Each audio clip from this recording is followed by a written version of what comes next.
ओम शांति।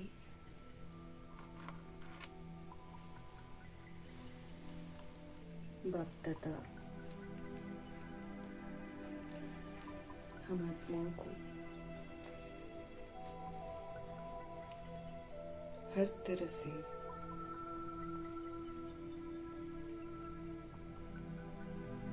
फिर से स्वच्छ बनने की समझ देते हैं। समझ देते हैं कि जितना हम स्वच्छ बनेंगे, जितना हमारी बुद्धि की सफाई रहेगी, उतना हम परखने की शक्ति को यूज़ कर सकेंगे। और परखने की शक्ति बाबा कहते बहुत ज़रूरी है, क्योंकि हम बहुत तरह के संबंध संपर्क में आते हैं। और संबंध संपर्क में जब आते हैं तो कौन सी आत्मा क्यों करती है ऐसा, भिन्न भिन्न बिहेवियर है सभी के। तो जब हम परख लेंगे, बुद्धि की हमारी सफाई होगी, उसमें कोई व्यर्थ संकल्प नहीं चलता होगा, कोई संशय के संकल्प नहीं चलते होंगे, तो हम फिर परख सकेंगे आत्मा को और फिर उसको जिस चीज़ की ज़रूरत है वो हम दे सकेंगे। इसलिए बुद्धि की सफाई बहुत ज़रूरी है। तो मीठे मीठे परमपिता परमात्मा हम आत्माओं को समझ देते हैं कि अगर सफाई नहीं होगी बुद्धि की, तो फिर बार बार हमको शरीर का आकर्षण जो है अपनी तरफ खींचता रहेगा। एक की याद में रहने से ये जो महामंत्र है कि सिर्फ अब एक को याद करो, ये महामंत्र जो हमको मिला है, अगर हम इसमें रहेंगे तो फिर हमारी बुद्धि जो है ना बिल्कुल एक्यूरेसी से रख सकेगी और विजयी बन जाएगी। अनेक तरफ अगर हमारी बुद्धि जाती है तो फिर हमारी शक्तियाँ जो हैं वो ख़त्म होती हैं, बुद्धि में कमज़ोरी महसूस होती है, फिर जो करना है वो हम कर नहीं पाते हैं। जैसे कोई दुखी है, परेशान है, उस वजह से वो दुखदाई बोल रहा है, तो अगर मेरे पास परखने की शक्ति है कि वो किसी दुख में है इसलिए ऐसे कर रहा है, तो हम उसके साथ अच्छा ही व्यवहार करेंगे ताकि उसका दुख जो है वो हील हो जाए।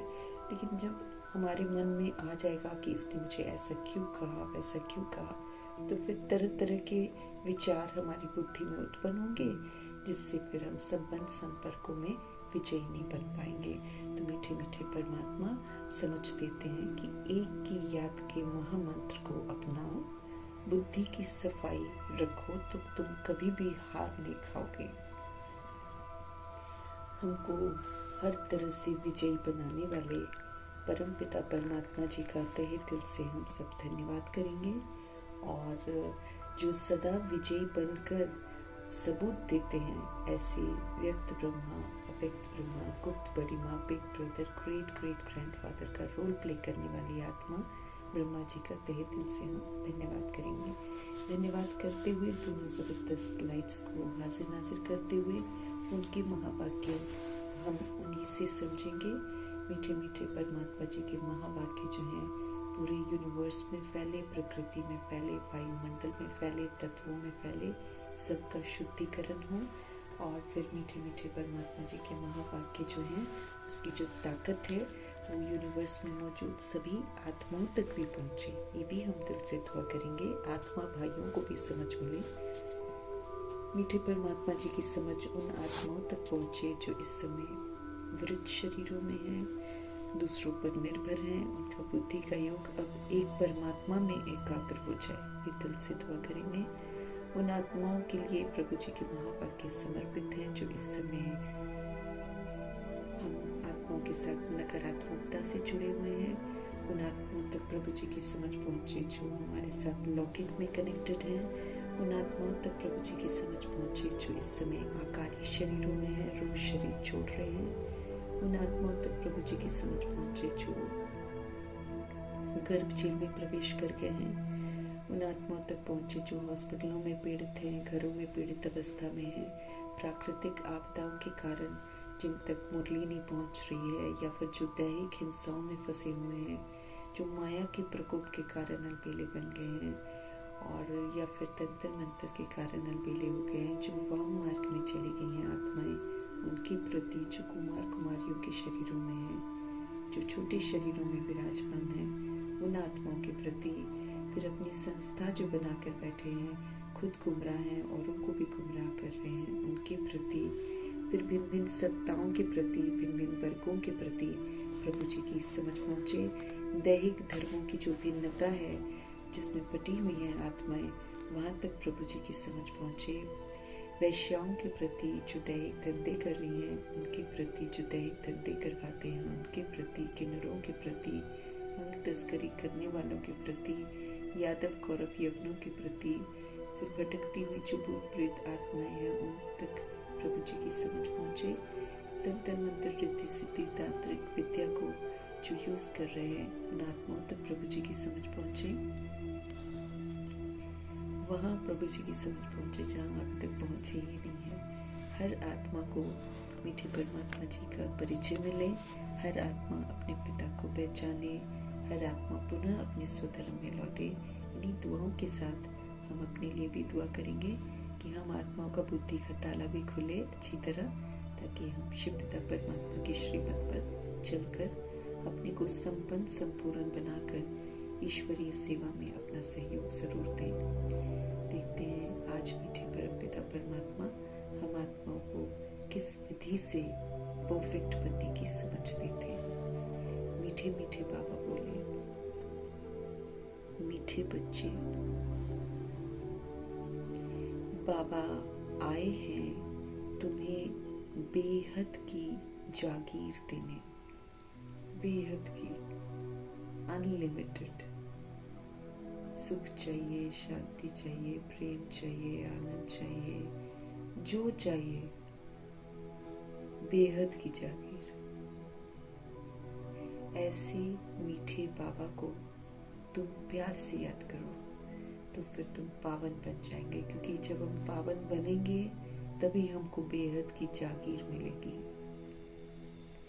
बाकी तो सब विनाश हो जाएगा, लेकिन जो सोल ने लेकर जाना है वो तो भगवान ही देते हैं। इसलिए हम लोग का ध्यान बार बार खिंचवाते हैं कि जो समय है ये बड़ा अनमोल है, इसको हमको व्यर्थ नहीं गंवाना है। व्यर्थ गंवाने वालों को बहुत पश्चाताप होगा। व्यर्थ गंवाने वालों का सारे काम ही बिगड़ जाएंगे एंड में, है ना, क्योंकि हिसाब किताब है ना। फिर इसीलिए हम आत्माओं को जो समय मिला हुआ है उसको फलीभूत करना है।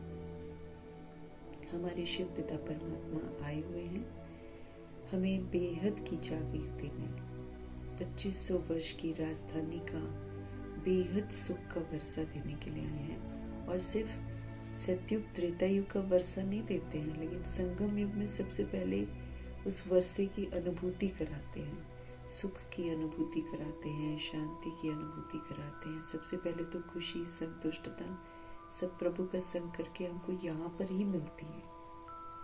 समझ देते हैं कि जब हम सभी को सुख देते हैं तो फिर हम सुखी रहते हैं, जब हम सभी को खुशियाँ देते हैं तो हम खुश रहते हैं, जब हम सभी को प्रेम देते हैं तब हम आनंदित रहते हैं। वरना ये जो तहजीब है ये बाबा आकर सिखाते हैं कि कैसे हम आत्माएं आपस में कनेक्टेड है, तो कैसे कनेक्ट होकर एक दूसरे का हमको सहयोगी बनना है। तो वो जो अनुभूतियाँ हैं 7 गुणों की, वो जो अनुभूतियाँ हैं दैवी गुणों की, वो अनुभूतियाँ जो है शक्तियों की, वो अनुभूति जो है आत्म अभिमानी स्थिति की और उससे प्राप्त सुखों की, सब हम अभी ही संगम युग में करते हैं। वहाँ तो हमको स्थूल रूप में प्रारब्ध मिलती है। नई दुनिया में हमको जो प्रारब्ध मिलती है वो स्थूल रूप में मिलती है, लेकिन जो सूक्ष्म एक सोल को चाहिए वो तो हमको यहाँ पर ही मिलता है। तो बाबा आए हुए हैं हम आत्माओं को बेहद की जागीर देने के लिए। ऐसा मीठा बाबा है ना, ऐसे मीठे बाबा को तुम प्यार से याद करो ना। बाबा कहते हैं प्यार से याद करो। प्यार से याद करेंगे तो हम अच्छे पावन बनेंगे। पावन बनेंगे तो फिर हमको जो है बेहद की जागीर मिलेगी, स्थूल रूप में भी और सूक्ष्म रूप में भी। सूक्ष्म रूप ज्यादा आनंदित करता है हमको। स्थूल रूप तो चलो भविष्य में मिलेगा ना, लेकिन यहाँ पे हमको सूक्ष्म में प्रारब्ध अपनी जरूर बनानी है। प्यार से याद करेंगे पावन बनेंगे, पावन बनेंगे तो ये बेहद की जागीर हमको मिलेगी, बिना पावन बने तो नहीं। और सारी दुनिया ही पतित है, इसीलिए पतितों को हमको याद नहीं करना। उनको याद करने से उनके लेवल पर आ जाएंगे हम, फिर ना तो हम अपना कुछ कर पाएंगे कल्याण, ना तो हम उनका कर पाएंगे। हमको ऊंची स्थिति में स्थित रहना है और फिर दूसरों को हील करना है, इस बात को याद रखना है।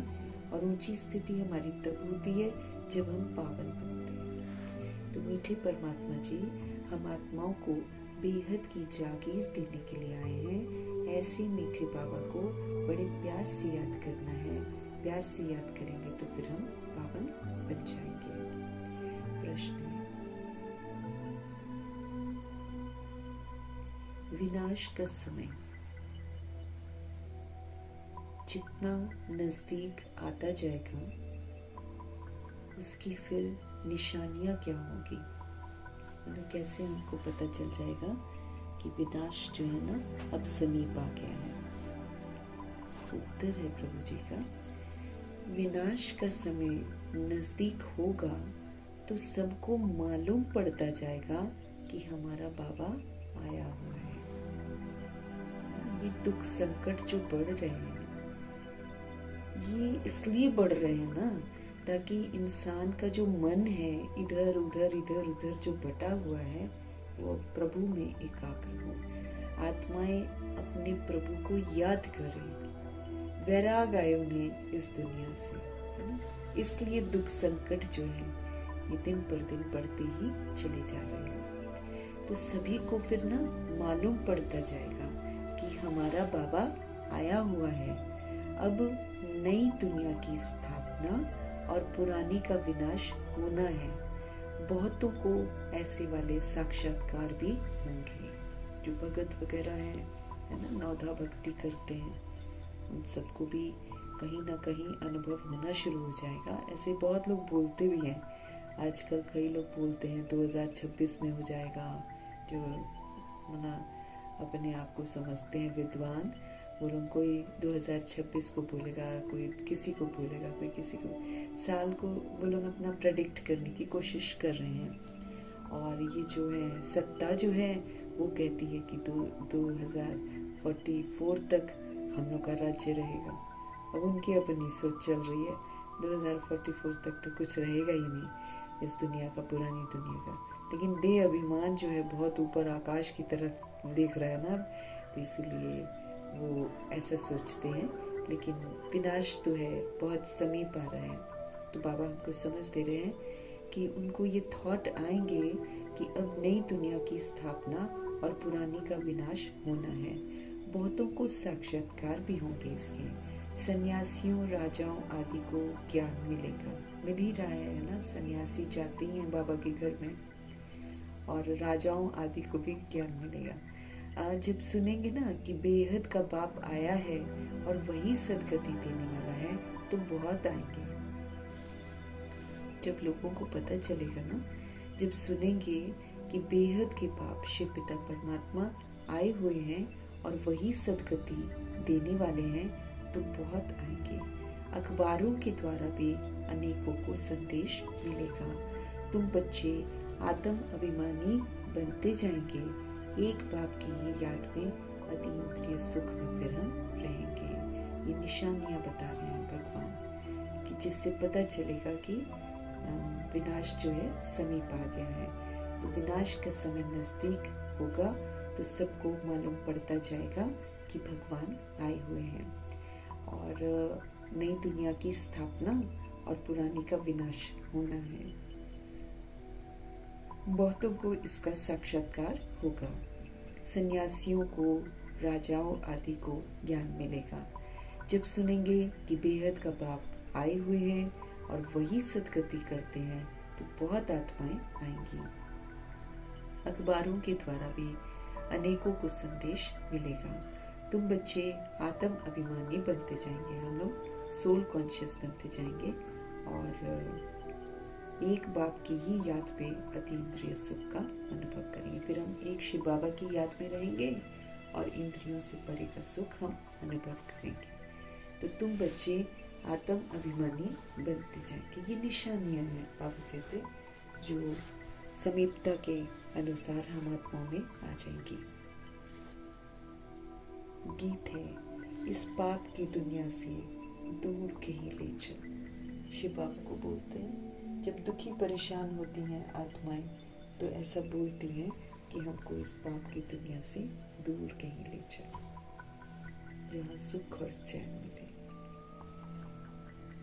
ओम शांति। ये कौन कहते हैं और फिर किसको कहते हैं इस पाप की दुनिया से दूर कहीं ले चल? बाबा पूछ रहे हैं, ये कौन कहते हैं और किसको कहते हैं? रूहानी बच्चे। बाबा घड़ी घड़ी रूहानी क्यों कहते हैं? क्योंकि अब आत्माओं को जाना है घर वापस। तो ये आत्मा वाला कॉन्सेप्ट हमारी बुद्धि में हमेशा रहना चाहिए। हम कौन है? हम सोल्स हैं।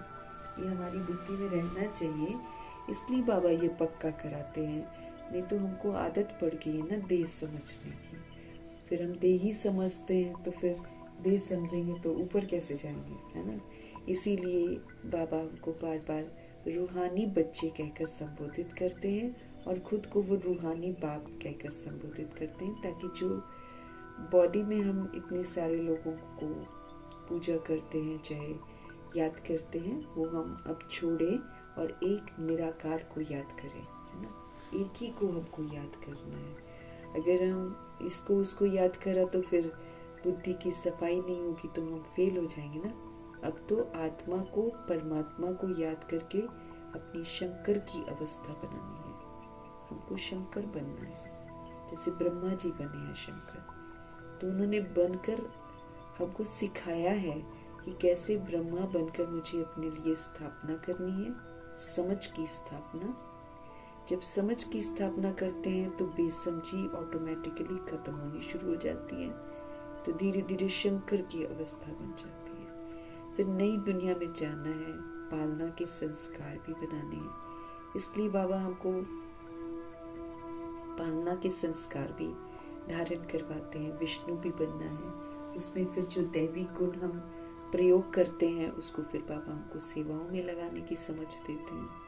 तो ऐसे जो है घड़ी घड़ी बाबा हमको बातों को याद दिलाते हैं और घड़ी घड़ी हम आत्मा को रूहानी बच्चा कहते हैं, ताकि हम रूहानी अब बने, अपने को रूह समझें और यहाँ का जो विस्तार है उससे बुद्धि का योग अब हम हटाएं और वापस घर चलने के लिए हम तैयार हो जाएं। तो बाबा घड़ी घड़ी रूहानी बच्चे हमको इसलिए कहते हैं क्योंकि बाबा कहते हैं अब आत्माओं को जाना है अपने घर। फिर जब इस दुनिया में हम आएंगे तो सुख होगा, है ना। इस पाप की दुनिया से दूर कहीं ले चल, जहाँ सुख और चैन मिले। तो विधि पूर्वक जाएंगे ना। इसलिए बाबा हमको रूह की स्मृति दिलाते हैं, ताकि हम रूह की स्मृति में आए और फिर रूह बनकर हम पाठ बजाएं। हम सतोगुणी सतयुगी पाठ बजाएं। तो बाबा घड़ी घड़ी हमको रूहानी कहते हैं, क्योंकि अब आत्माओं को जाना है अपने घर। फिर जब इस दुनिया में हम आएंगे तो फिर क्या होगा? सुख होगा। आत्माओं ने ये शांति और सुख का वर्षा जो है ना, ये कल पहले भी पाया था। हमने कल पहले भी सुख और शांति का वर्षा पाया था। अब फिर वो वर्षा रिपीट हो रहा है। रिपीट हो तब तो सृष्टि का चक्र भी फिर से रिपीट हो, है ना। रिपीट तो सब होता है ना। जो कुछ पास्ट होता है सो रिपीट होगा। यूं तो नाटक भी रिपीट होते हैं, परंतु उनमें चेंज भी कर सकते हैं। दुनिया वाले नाटक में वो भी रिपीट होता है ना। लेकिन बाबा कहते हैं उसमें अगर हम चेंज करना चाहें तो कर सकते हैं। कोई अक्षर भूल जाते हैं तो बनाकर फिर उसमें डाल भी देते हैं। इसको फिर बाइस्कोप कहा जाता है। वो सिनेमा है जिसमें ऐसा करते हैं। उसमें कोई शरीर छोड़ेगा तो कोई दूसरा उसकी जगह एक्टिंग कर लेगा बाइस्कोप में। यहाँ तो नहीं है ना, ये जिंदगी का जो बाइस्कोप है इसमें कोई चेंज नहीं होता है, रिपीट होता है ये। तो बाबा कहते हैं कोई अक्षर भूल जाते हैं तो बनाकर फिर डाल देते हैं, इसको फिर बाइस्कोप कहा जाता है, इसमें चेंज नहीं हो सकती। ये अनादि बना बनाया ड्रामा है। हम बना लेते हैं ना, हम अनादि आत्माएं, हम इटर्नल सोल्स हैं, हम कभी मरते नहीं हैं। तो हम इटर्नल सोल्स जो करते हैं वो रिकॉर्ड हो जाता है, इसलिए वो फिर बदलता नहीं है, लेकिन हर 5000 वर्ष के बाद रिपीट होता है। इसमें चेंज नहीं हो सकती है। ये अनादि बना बनाया ड्रामा है। इस नाटक को बना बनाया नहीं, उस जो दुनिया वाला नाटक है उसको बना बनाया नहीं कहेंगे, वो तो फिर उनको एक्ट मिलती है। किसी को विलन बनाएंगे, किसी को हीरो बनाएंगे, वो तो खुद ब खुद थोड़ी करते, वो तो एक स्क्रिप्ट लिखते हैं और फिर उसके अनुसार हर आत्मा को उसका एक्ट देते हैं।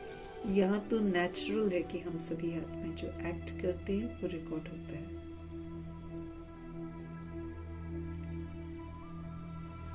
बाबा कहते हैं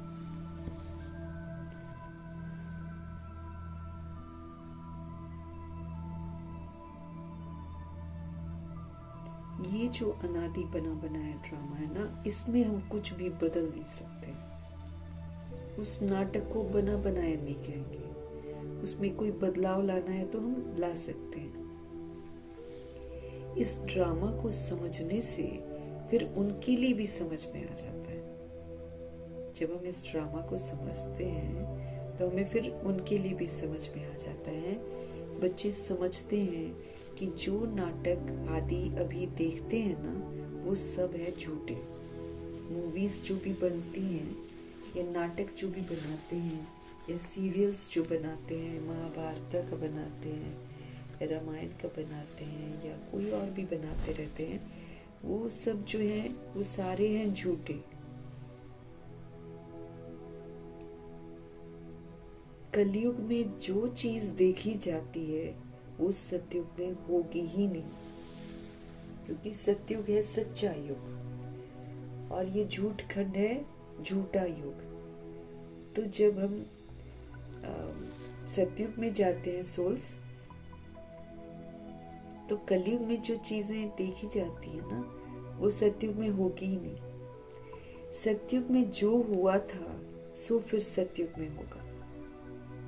सतयुग में जो हुआ था ना, वही फिर से होगा।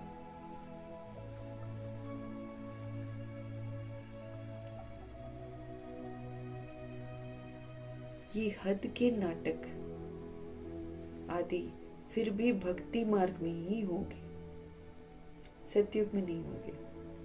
हद के जो नाटक बनाते हैं ना, ये तो फिर सतयुग में नहीं होते।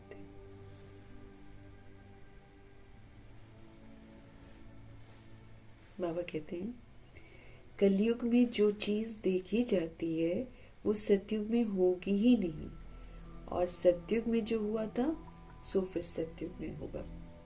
ये जो हद के नाटक है दुनिया में, फिर भी भक्ति मार्ग में ही होंगे।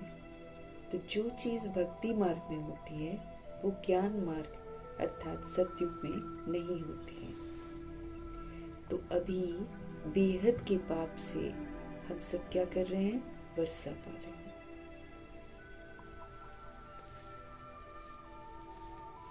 हम सब बेहद के पाप से वर्षा पा रहे हैं।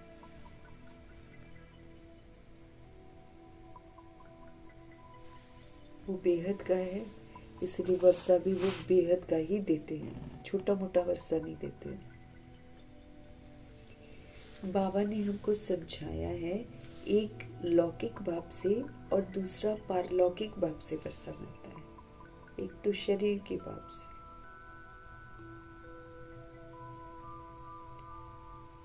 और एक फिर अलौकिक शिव पिता परमात्मा से हमको मिलता है वर्षा।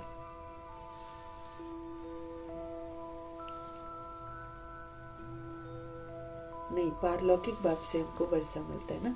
बाबा क्या बोल रहे हैं, ज्ञान मार्ग अर्थात सतयुग में वो बातें नहीं होती हैं जो भक्ति में होती हैं। फिर बाबा कह रहे हैं अभी बेहद के बाप से, पारलौकिक बाप से हमको वर्षा मिल रहा है। बाबा ने हमको समझाया है, एक होते हैं शरीर का बाप और दूसरा पारलौकिक बाप शिव पिता परमात्मा। लौकिक से भी वर्षा मिलता है, पारलौकिक से भी वर्षा मिलता है। लौकिक से शरीर के बाप से हद का वर्षा मिलता है और पारलौकिक बाप से बेहद का वर्षा मिलता है। बाकी संगम युग में ये जो अलौकिक हमारे पिता हैं, यानी कि प्रजापिता ब्रह्मा जी हैं, इनसे वर्षा हमको नहीं मिलता। ये तो खुद भी वर्षा लेते हैं भगवान से और फिर इनके थ्रू भगवान हमको वर्षा देते हैं, लेकिन इनसे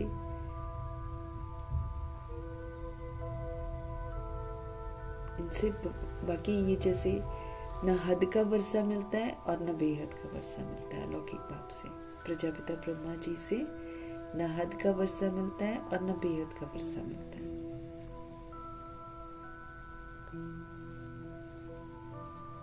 ये तो अलौकिक पिता तो खुद से भी वर्षा लेते हैं भगवान से, तो ये तो खुद ही लेते हैं, तो ये कैसे देंगे?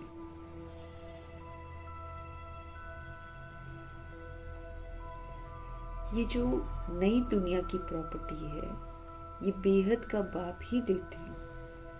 ये जो नई दुनिया की हमको प्रॉपर्टी मिलती है ना, ये बेहद का बाप ही हमको देते हैं। किनके द्वारा? ब्रह्मा जी के द्वारा।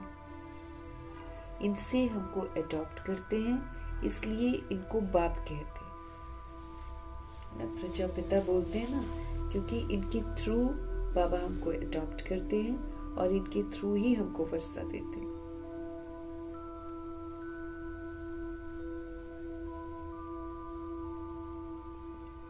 बाकी जो बाबा कहते हैं, इसलिए इनको बाप कहते हैं प्रजापिता को।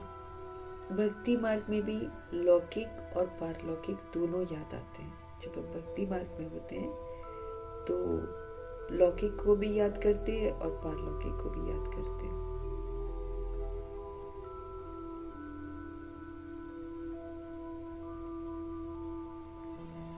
ये अलौकिक नहीं याद आता वहां पर भक्ति मार्ग में।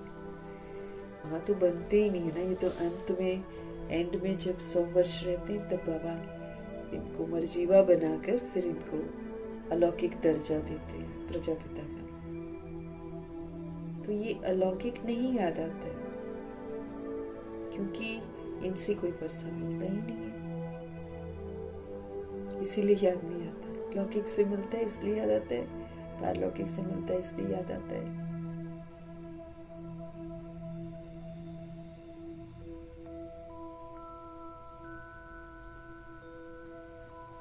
बाबा हमको क्या समझ दे रहे हैं, ये जो नई दुनिया की प्रॉपर्टी है ना, ये तो बेहद का बाप ही देते हैं और ब्रह्मा जी के द्वारा इनसे अडॉप्ट करते हैं, इसलिए इनको प्रजापिता कहते हैं, बाप कहते हैं। भक्ति मार्ग में भी लौकिक और पारलौकिक दोनों याद आते हैं।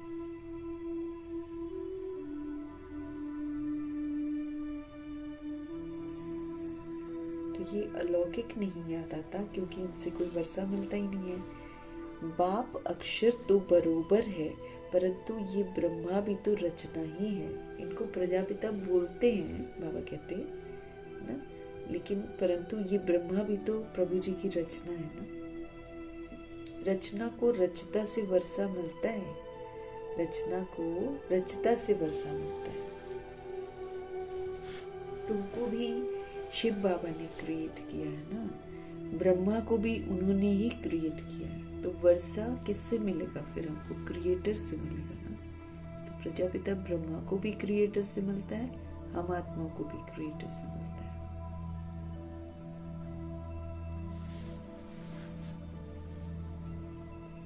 तो तुमको भी शिव बाबा ने क्रिएट किया है, ब्रह्मा को भी उन्होंने ही क्रिएट किया है।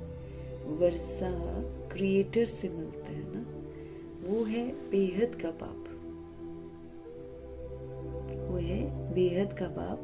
ब्रह्मा के पास बेहद का वर्षा है क्या? ब्रह्मा के पास बेहद का वर्षा है क्या? बाप इनके द्वारा बैठकर हमको समझाते हैं।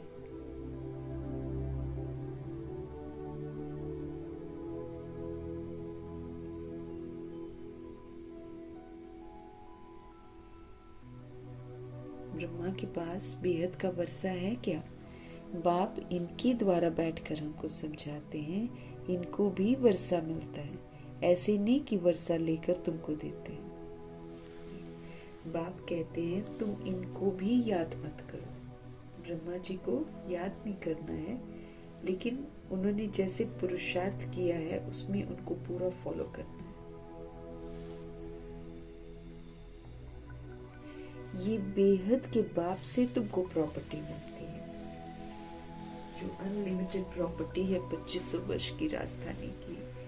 ये तो हमको पारलौकिक बाप से मिलती है, तो जिससे मिलती है उनको याद करना है ना, जिनसे नहीं मिलती उनको थोड़ी याद करना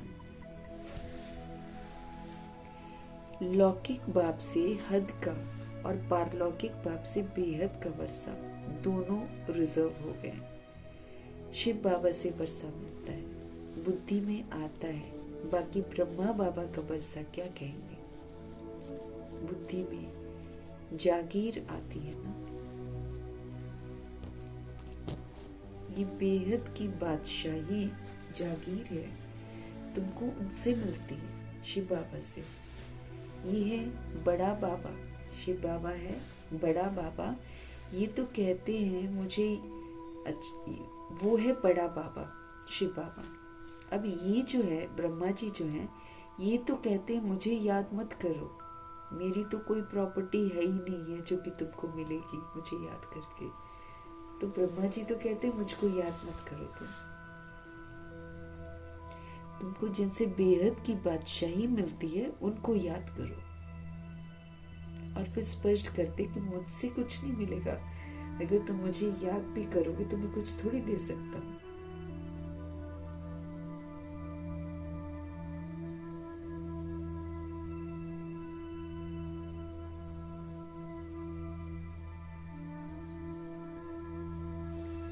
तो वो है बड़ा बाबा जो बेहद की बादशाही देते हैं, शिव बाबा। और ये ब्रह्मा जी कहते हैं मुझे याद नहीं करो, मेरी कोई प्रॉपर्टी है नहीं जो कि तुमको मिलेगी मुझसे। जिनसे प्रॉपर्टी मिलनी है उनको याद करो। वही कहते हैं माँ मेघम याद करो। शिव बाबा ही कहते हैं कि अब सिर्फ तुम मुझे याद करो। लौकिक बाप की प्रॉपर्टी पर कितना झगड़ा चलता है आजकल दुनिया में। लौकिक बाप की प्रॉपर्टी पर बाबा कहते कितना झगड़ा चलता है। यहाँ तो झगड़े की बात ही नहीं है। हमको ये हिस्सा चाहिए, इतना जमीन का टुकड़ा मेरा है, उतना जमीन का टुकड़ा उसका है, ऐसे करके लोग लड़ते हैं। और ऐसे लोभी हो जाते हैं कि वो जल्दी जल्दी सोचते हैं कि वो शरीर का बाप जो है वो छोड़ दे, ऐसा शरीर छोड़ दे, और हमको फटाफट दिमाग में खुराफाती चलती है, हमको ये प्रॉपर्टी मिल जाए। अभी भी कितने लोगों का पता चलता है ना कि अनाथ आश्रम नहीं, वृद्धाश्रम में छोड़ आते हैं माँ बाप को।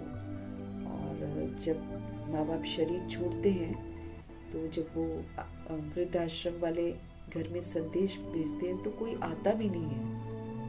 कईयों के तो कोई आते ही नहीं है घर वाले। वो फिर हालांकि उसमें बताते हैं कि वो बहुत करोड़ों का मालिक था, उसको भी वृद्धाश्रम में डाल देते हैं। और फिर जब मर गया तो कोई बॉडी नहीं लेने जाता। एक का तो कहा कि एक माँ का मर गई तो बोलते, उसका बेटा बोलता है उसको फ्रीजर में रख दो, अभी हमारे यहाँ शादी हो रही है, 4 दिन बाद आके लेगी। और कोई तो बाबा उसमें बताते हैं कोई आता ही नहीं है। तो झगड़ा करते हैं प्रॉपर्टी के लिए, किसी की भी नहीं है। आज वो वृद्ध हुए हैं, कल ये आत्माएं वृद्ध हुई, कौन रखता, किसके पास रहता है? और फिर जब ऐसा करते हैं शरीर के बाप के साथ तो बच्चे देख रहे होते हैं, फिर बच्चे इनके साथ करते हैं वही चीजें। बाबा कहते हैं लौकिक बाप की प्रॉपर्टी पर कितना झगड़ा चलता है। यहाँ तो कोई झगड़े की बात नहीं, यहाँ तो भैया कमाओ और ले लो। यहाँ तो वो है, यहाँ किसी के साथ कोई पक्षपात नहीं है। बेहद की बादशाही भगवान ऑफर करते हैं, उसको लेने के लिए फिर एक बाप को याद करो, क्वालिफाई करो और ले लो। यहाँ तो कोई झंझट ही नहीं, फ्री में कुछ नहीं मिलेगा। यहाँ तो क्वालिफाई करो और लो। यहाँ तो कोई झगड़े की बात कह ही नहीं सकता कोई कि मुझे ये मिले, मुझे वो मिले। आप कमाइए और आप ले लीजिए। यहाँ तो वो सिस्टम चलता है। यहाँ बाबा कहते झगड़े की बात नहीं है। बाप को याद ही नहीं करेंगे, बाबा कहते हैं अगर आप बाबा को याद नहीं करेंगे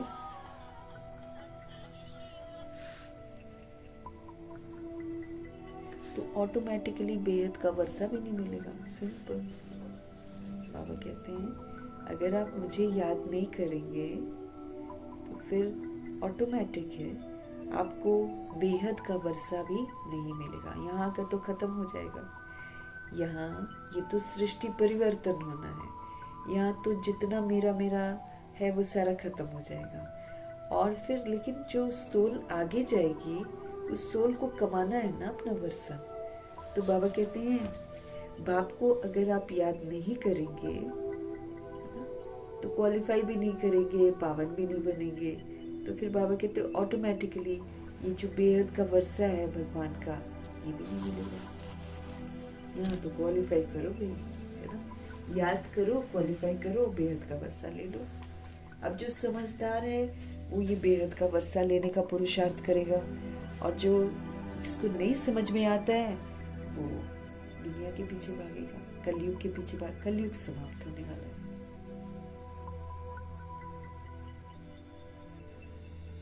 बाप को याद नहीं करेंगे तो ऑटोमेटिकली बेहद का वर्षा भी नहीं मिलेगा। बाप कहते हैं अब तुम अपने को आत्मा समझो। जब हम आत्मा समझेंगे, रियलाइज करेंगे तो हमको समझ में आएगा यहाँ का कुछ भी मेरा नहीं है। मैं ऊपर से आई हूँ, यहाँ पर पाठ बजाया बहुत समय तक, यहाँ से लिया है। अब ये यहाँ की चीजें उठाकर मैं लेकर जा नहीं सकती। ये आपको तब समझ में आता है जब हम अपने को आत्मा रियलाइज करते हैं। फिर जब हम अपने को आत्मा रियलाइज करते हैं तब हमको समझ में आता है कि मैंने पाप किए हुए हैं। क्योंकि फिर डिटैच होकर ड्रामा को देखते हैं ना, स्वदर्शन चक्रधारी बनकर ड्रामा को देखते हैं, तो फिर पता चलता है कि मैंने गलतियां करी हुई है, पाप करे हुए हैं। आत्मा समझेंगे तो तभी ऐसा हो सकता है। जब तक बॉडी समझेंगे नहीं होता है ना। और फिर आत्मा समझेंगे तो सबको आत्मा रूप में देखेंगे, फिर हम जस्टिस कर पाएंगे सबके साथ, है ना। सबको जो चाहिए, सुख शांति की अनुभूति जो खो गई है सारी की सारी, वो हम पहले अनुभव करके दूसरों को अनुभव कराएंगे। तो हमको तो ये सब करना है। तो बाबा कहते हैं तुमको प्रॉपर्टी तभी मिलेगी जब तुम याद करोगे। याद नहीं करोगे तो फिर कुछ नहीं मिलेगा।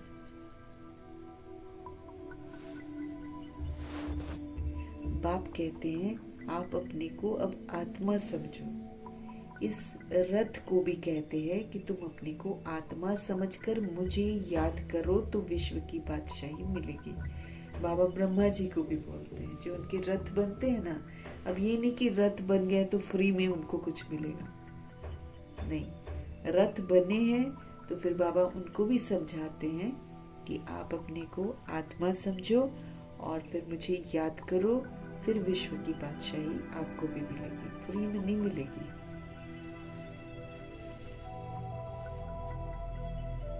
इसको कहा जाता है याद की यात्रा। बाबा जो हमको याद सिखाते हैं उसको यात्रा इसलिए बोलते हैं बाबा, ताकि हम निरंतर ही उनको याद करते हुए आगे बढ़ते जाएं। इसलिए याद की यात्रा है। कायदे से तो भगवान जी आकर हमको बोलते हैं कि अब और किसी को आपको याद नहीं करना है, अब सिर्फ आप मुझे याद करो बस, और आगे बढ़ते हुए विश्व की बादशाही लो।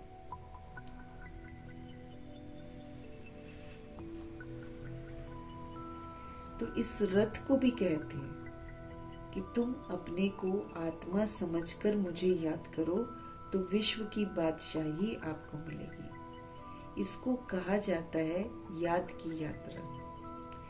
देह के सब संबंध को छोड़ो अब और अपने को क्या समझो?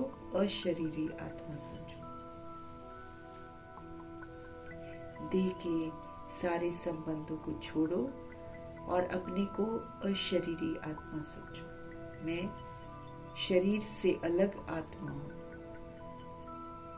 अब इसमें कंसंट्रेट करो। देह के सब संबंध को बुद्धि से छोड़ो, मतलब बुद्धि से कि ये ब्रदर है, ये सिस्टर है, मदर फादर, ये जो है ना हमको थॉट में है ना, इसको बाबा कहते छोड़ो, क्योंकि ये रोल है, ये असलियत नहीं है।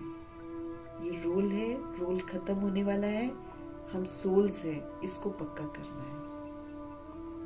तो देह के सब संबंधों को बाबा कहते अब छोड़ो, अपने को आप अशरीरी आत्मा समझो।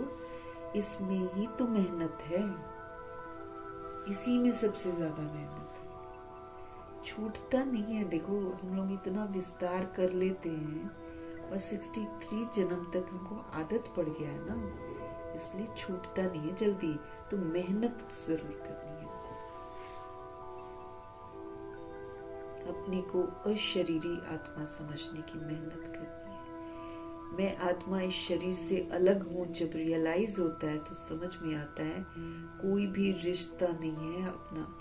हम तो बिंदी हैं, है ना, हम तो परम धाम के रहने वाले हैं।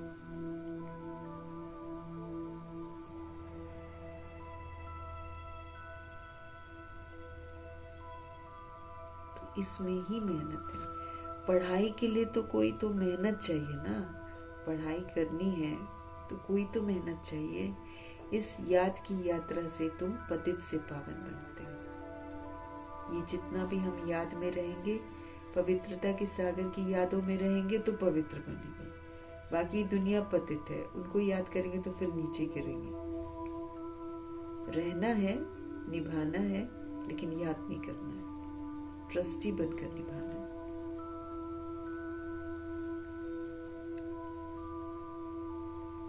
जो याद की यात्रा बाबा हमको सिखाते हैं, इसी से बाबा कहते हैं तुम पतित से पावन बनते हो। वो यात्रा करते हैं शरीर से। दुनिया में जो यात्रा करते हैं, तीर्थ यात्रा करते हैं, वो तो शरीर से करते हैं। ये तो आत्मा की यात्रा है। याद करते करते करते करते ऊपर पहुंचते पहुंचते हमारी समीपता जो है ना भगवान तक पहुंचेगी। हम समीप अनुभव करेंगे बाबा से, याद की यात्रा से।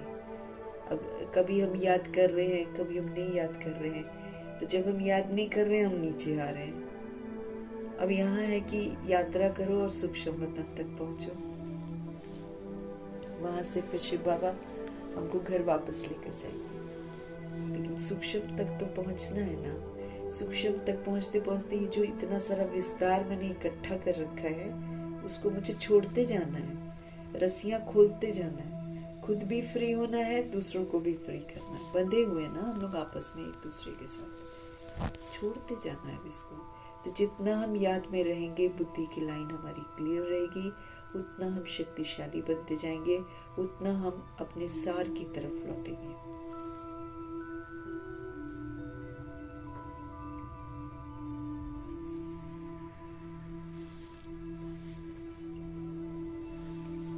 बाबा कहते हैं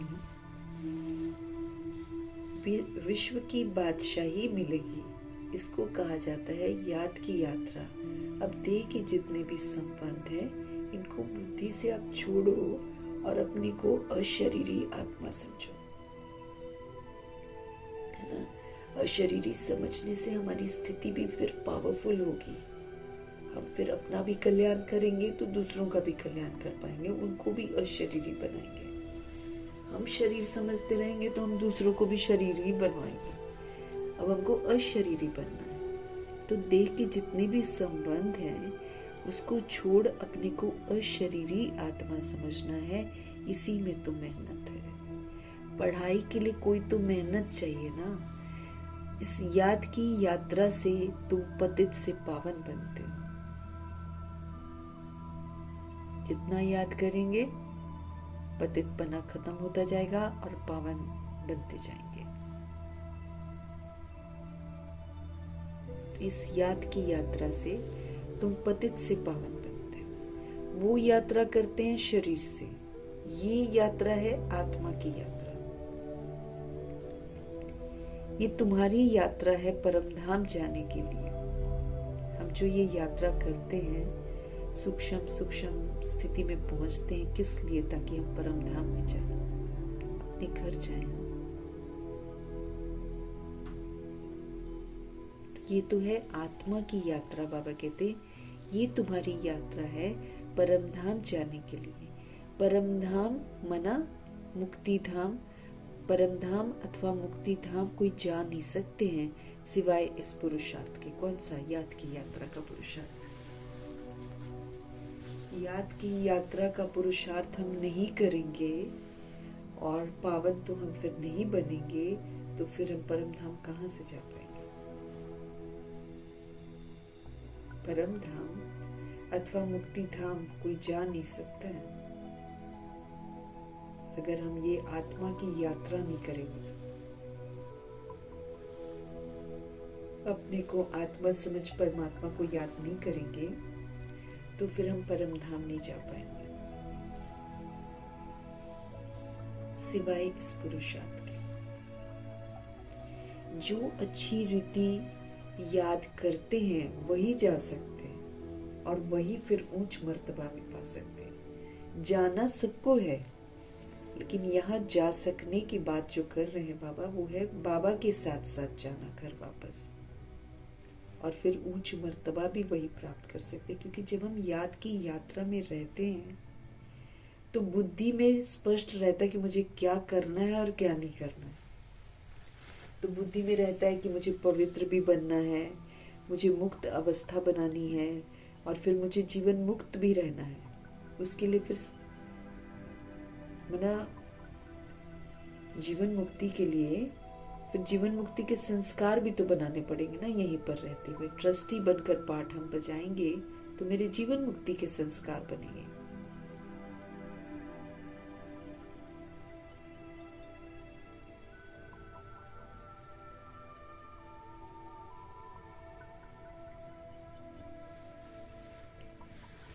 बाबा स्पष्ट कर रहे हैं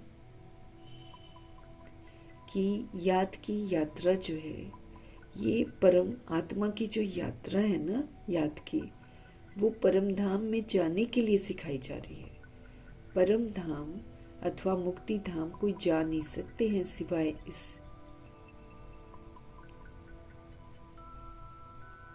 इस पुरुषार्थ के। तो जो अच्छी रीति याद करते हैं, बाबा कहते हैं वही जा सकते हैं और वही फिर ऊंच मर्तबा भी प्राप्त करते हैं।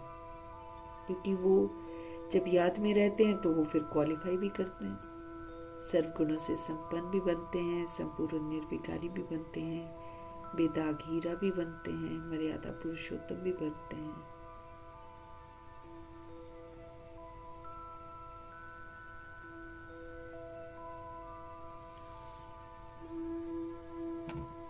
जाएंगे तो बाबा कहते सब। अब कोई सोचे कि अगर हम ये पुरुषार्थ नहीं करेंगे तो जाएंगे नहीं, चलो कोई नहीं हम यहीं रहेंगे। हाँ, अब वो भी तो नहीं होना है ना, यहाँ भी तो नहीं रह सकते ना। बाबा कहते जाएंगे तो सब ये, परंतु वो तो पतित है ना, इसलिए पुकारते हैं। आत्मा याद करती है एक्चुअली, खाती पीती सब आत्मा करती है शरीर से। इस समय तुमको देही अभिमानी बनना है।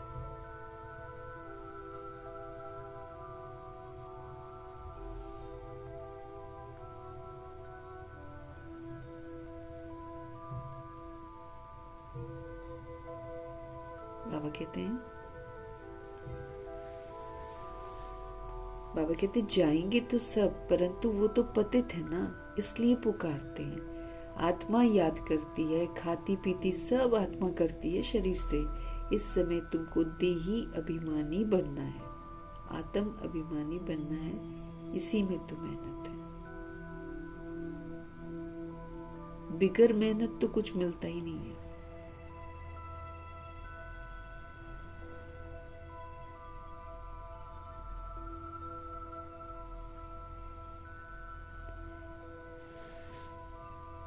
बाबा कहते हैं इस समय तुमको देही अभिमानी बनना है, आत्म अभिमानी बनना है।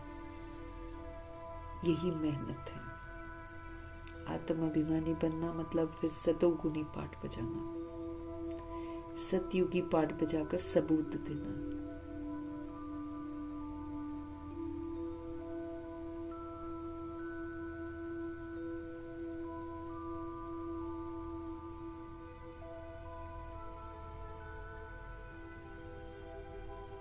आत्म अभिमानी बनने में मेहनत है, क्योंकि आत्म अभिमानी बनना मतलब दूसरे को भी आत्मा रूप में देखना और सभी के साथ इसी स्मृति से व्यवहार करना। जैसे आत्मा परमात्मा का बच्चा है, तो इस स्मृति से जब हम पाठ बजाते हैं तो हम अच्छा पाठ बजाएंगे ना, सबूत देंगे ना कि भगवान का बच्चा कैसे पाठ बजाता है, और फिर सबको आत्मा रूप में देखना है।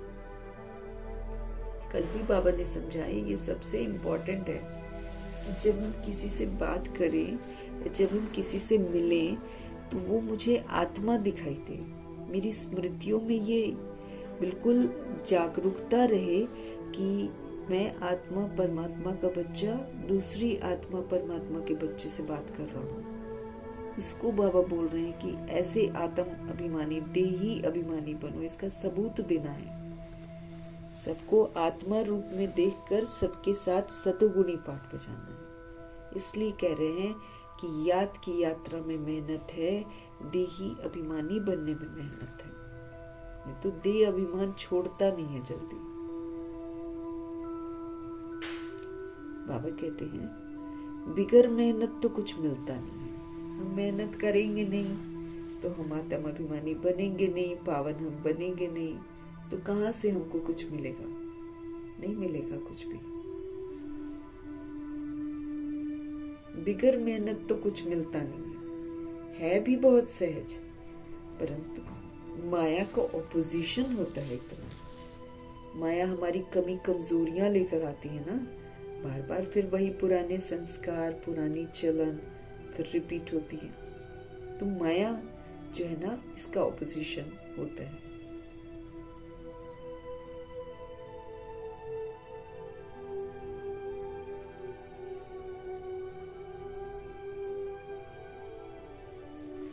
तो माया जो है, माया का ऑपोजिशन होता है बहुत। वरना तो बहुत सहज है, किसकी तकदीर अच्छी है तो झट इसमें लग जाते हैं। फिर कोई देरी से भी बाबा कहते आएंगे, आज सुनेंगे नहीं, कल सुनेंगे नहीं, लेकिन आना तो पड़ेगा ही ना सबको। जब चारों तरफ प्रॉब्लम शुरू हो जाएंगी, फिर क्या करेंगे? आएंगे ही ना। अब जो झट समझ जाता है और इसमें लग जाता है, उसको बाबा कहते हैं उसकी तकदीर अच्छी है। तो जिसकी तकदीर अच्छी है तो झट इसमें लग जाते हैं। कोई फिर बाबा कहते देरी से भी आएंगे। अगर बुद्धि में ठीक रीति बैठ गया तो कहेंगे बस हम इस रूहानी यात्रा में लग जाते हैं। किसी किसी को अच्छी रीति बैठ जाता है ना, तो फिर बोलते हैं कि बस अब हम याद की यात्रा में रहेंगे, रूहानी यात्रा में वो लग जाते हैं। ऐसे तीव्र वेग से लग जाएं तो अच्छी दौड़ी पहन सकते हैं। जो बड़े तीव्र वेग से ना, फास्ट एकदम लग जाएं तो फिर अच्छी दौड़ी पहन सकते हैं, मतलब अच्छा आगे निकल सकते हैं। घर में रहते भी बुद्धि में आ जाएगा, ये तो बहुत अच्छी राइट बात है। हम अपने को आत्मा समझ पतित पावन बाप को याद करते हैं। हम क्या करते हैं? हम अपने को आत्मा समझते हैं और पतित पावन बाप को याद करते हैं। बाप के फरमान पर चले तो यकीनन पावन बन सकते हैं। बनेंगे भी जरूर, बनना भी है पावन, पुरुषार्थ की बात है बहुत सहज। भक्ति मार्ग में तो बहुत डिफिकल्टी होती है। भक्ति मार्ग में तो बहुत डिफिकल्टी होती है। यहाँ तुम्हारी बुद्धि में है कि अब हमको वापस घर जाना है।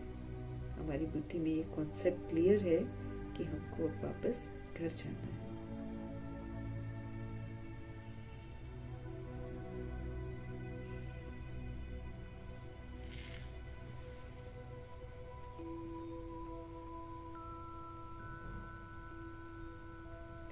बाबा कहते कईयों की बुद्धि में आ जाएगा, ये तो बहुत अच्छी राइट बात है, हम अपने को आत्मा समझ पतित पावन पाप को याद करते हैं, बाप के फरमान पर चलें तो यकीनन पावन बन सकते हैं, बनेंगे भी जरूर। पुरुषार्थ की बात है कि कितना पुरुषार्थ हम करते हैं। है बहुत इजी, बाबा कहते हैं भक्ति मार्ग में तो बहुत डिफिकल्टी होती है। यहाँ तो तुम्हारी बुद्धि में है कि अब हमको वापस घर जाना है, बाबा के पास हमको जाना है। अब हमारी बुद्धि में क्या है कि अब हमको वापस घर जाना है बाबा के पास, फिर यहाँ आकर विष्णु की माला में पिरोना है। हमारी बुद्धि में ये रहना चाहिए कि अब हमको वापस घर जाना है, बाबा के पास जाना है, और फिर से हमको यहाँ पर आकर विष्णु की माला में पिरोना है, यानी कि विष्णु के घराने में आना है। माला का हिसाब करें, माला तो ब्रह्मा की भी है, माला विष्णु की भी है, माला रुद्र की भी गाई हुई है। बाकी विष्णु की माला में 108 आत्माएं जो उनके घराने में आती है ना, वो विष्णु की माला होती है। फिर रुद्र की माला तो शिव की माला होती है, फिर ब्रह्मा की भी माला होती है, लेकिन ये माला अंत में बनती है।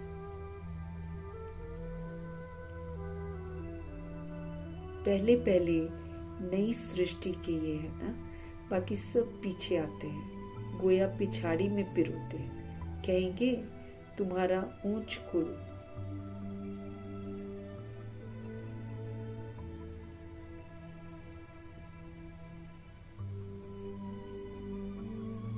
तो पहले पहले नई सृष्टि के है ना, बाकी सब पीछे आते, गोया पिछाड़ी में पिरोते हैं, कहेंगे तुम्हारा ऊंच कुल क्या है, तुम कहेंगे विष्णु कुल।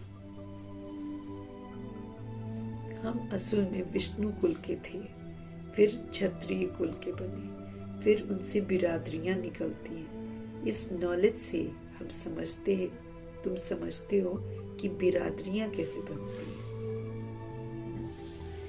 पहले विष्णु कुल के, फिर क्षत्रिय, फिर वैश्य, फिर शूद्र, ऐसे बिरादरियां निकलती हैं।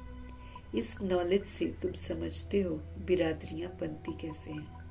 पहले पहले बाबा कहते हैं रुद्र की माला बनती है, ऊंच से ऊंच बिरादरी है ये। बाबा ने समझाया है ये तुम्हारा बहुत ऊंच कुल है।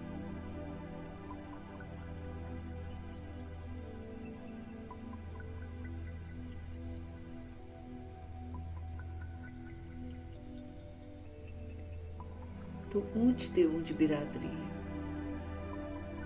बाबा ने समझाया ये तुम्हारा बहुत ऊंच कुल है। ये भी समझते हैं सारी दुनिया को पैगाम तो जरूर मिलेगा, कोई भी नहीं छूटेगा, सबको मिलेगा पैगाम। चले नहीं चले वो अलग बात है, लेकिन जो मैसेज है वो तो सबको मिलेगा। सारी दुनिया को पैगाम तो जरूर मिलेगा। जैसे कई कहते हैं ना, भगवान जरूर कहाँ आया हुआ है, परंतु पता नहीं पड़ता है, लेकिन आखिरी पता तो लगेगा ही सबको। मालूम सबको चलेगा कि यह महाभारत का युद्ध है दुनिया में और भगवान जी आए हुए हैं। क्योंकि कोई भी वंचित नहीं रहेगा, सबको मालूम चलेगा। आखिरी तो पता तो लगेगा सबको ना, अखबारों में भी पढ़ता जाएगा। अभी तो थोड़ा डालते हैं, ऐसे नहीं कि एक अखबार सब पढ़ते हैं। लाइब्रेरी में पढ़ सकते हैं, कोई 2-4 अखबार भी पढ़ते हैं, कोई बिल्कुल ही नहीं पढ़ते हैं, लेकिन ये सबको मालूम पड़ना ही है कि बाबा आए हुए हैं। विनाश का समय नजदीक होगा तो मालूम पड़ेगा। नई दुनिया की स्थापना और पुरानी का विनाश होता है। हो सकता है बहुतों को साक्षात्कार भी हो।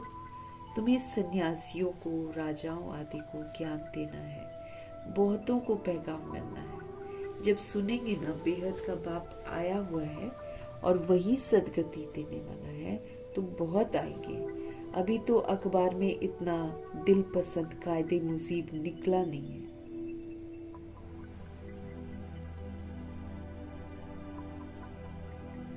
अभी तो बाबा कहते हैं अभी निकलता है अखबार में, बाबा कहते, लेकिन अभी अखबार में इतना दिल पसंद कायदे मुजीब निकला नहीं है। कोई निकल पड़ेंगे, पूछताछ करेंगे, बच्चे समझते हैं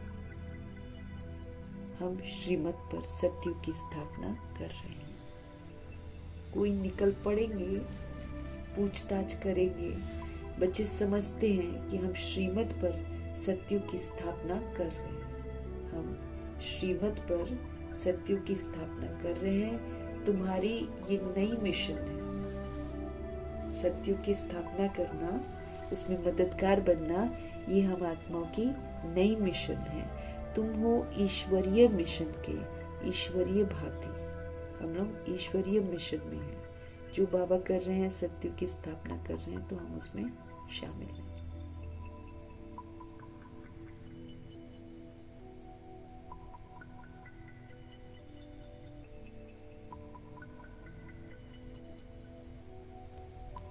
तो बच्चे समझते हैं हम श्रीमत पर सत्युग की स्थापना कर रहे हैं।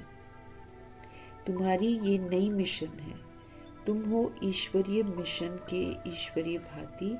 जैसे क्रिश्चियन मिशन के क्रिश्चियन भांति बन जाते हैं ना, तो तुम हो ईश्वरीय भांति। इसलिए गायन है कि अति इंद्रिय सुख अगर किसी को पूछना है ना, तो गोप गोपियों से पूछो, जो दीवाने हो जाते हैं भगवान के, जो आत्म अभिमानी बने हैं, उनको मिलता है सुख। क्योंकि जो आत्म अभिमानी सोल होती है, वो सतोगुणी पाठ बजाती है। जब वो सतोगुणी पाठ बजाकर दूसरों को सुख देती है, तो उसका अपना सुख बढ़ता जाता है।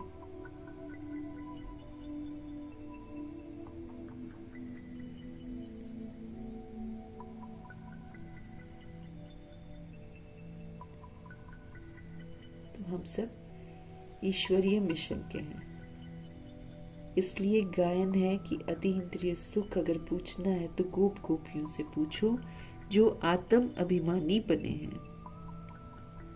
एक, क्योंकि देह अभिमान दुख देता है, आत्म अभिमान खुशियां देता है, सुख देता है।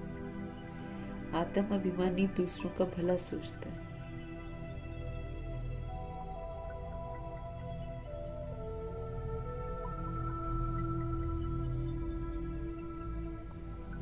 एक बाप को याद करना है, दूसरा न कोई। ये राजयोग एक बाप ही सिखाते हैं, वही गीता का भगवान है। सबको यही बाप का निमंत्रण व पैगाम देना है। बाकी सारी बातें तो ज्ञान का श्रृंगार है। ये चित्र सब है ज्ञान का श्रृंगार, न कि भक्ति का। ये बाप ने बैठकर बनवाए हैं, मनुष्यों को समझाने के लिए चित्र बनवाए हैं बाबा ने। तो ये चित्र आदि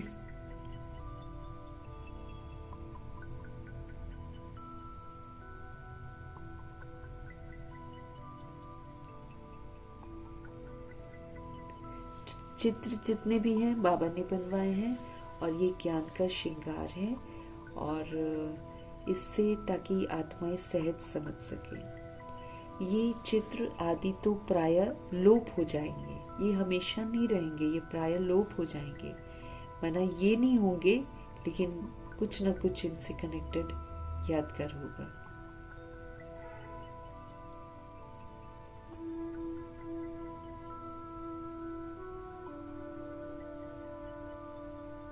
बाकी ये ज्ञान आत्मा में रह जाता है। बाप को भी ये ज्ञान है, ड्रामा में नूद है। तुम अभी भक्ति मार्ग पास कर ज्ञान मार्ग में आए हो। तुम जानते हो हमारी आत्मा में ये पाठ है जो चल रहा है। नूद थी जो फिर से हम राजयोग सीख रहे हैं, बाप से सीख रहे हैं। और बाप को ही आकर ये नॉलेज देनी थी। आत्मा में नूद है ना, वहां जाए पहुंचेंगे, फिर नई दुनिया का पाठ रिपीट होगा। आत्मा के सारे रिकॉर्ड को इस समय तुम समझ गए हो, शुरू से लेकर। फिर ये सब जो है बाबा कहते बंद हो जाएगा। अभी है, खाली हमको मिल रहा है ना। आत्मा के सारे रिकॉर्ड को इस समय तुम समझ गए हो, शुरू से लेकर, कि कैसे वो करती है, कैसे रिकॉर्ड हो जाता है। तुम समझ गए हो शुरू से लेकर, फिर ये सब बंद हो जाएगा। भक्ति मार्ग का पाठ।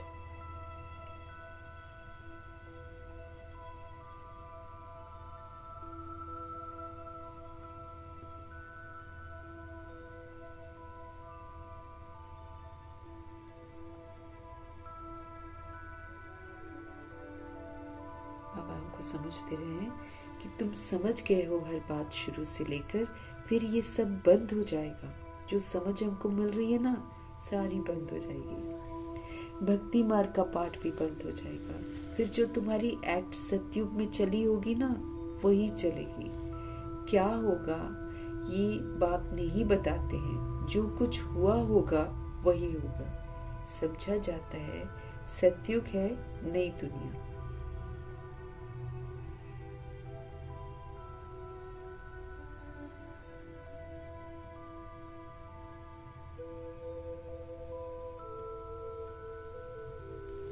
कह रहे हैं फिर जो तुम्हारी एक्ट सतयुग में चली होगी ना, वही चलेगी।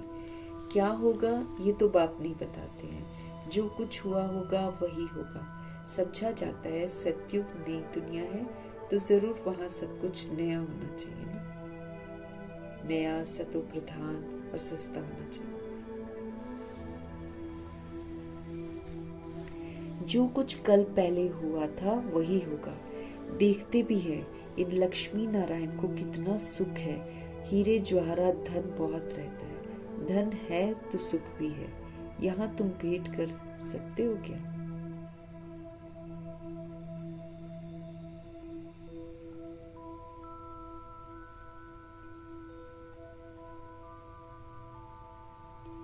यहाँ तुम भेंट कर सकते हो। वहां तो हीरे जवाहरात होते हैं, धन है तो सुख भी है। यहाँ तो धन है तो दुख है, वहां धन है तो सुख है, क्योंकि पवित्रता है ना। धन है तो सुख है, सुख भी है। यहाँ तुम भेंट कर सकते हो, वहां नहीं कर सकेंगे। यहाँ की बातें वहां सारी भूल जाएंगे। हमको जो हम यहाँ करते हैं बातें ना, वो सारी भूल जाएंगे। ये है नई बातें जो बाप ही बच्चों को समझाते हैं। आत्माओं को वहां जाना है जहाँ कारोबार सारी बंद हो जाती है। रिद्धि रूप में क्या कारोबार करेंगे? हमको पहले अपने घर जाना है, ओरिजिनल मूल स्थिति में वहां पर रहना है।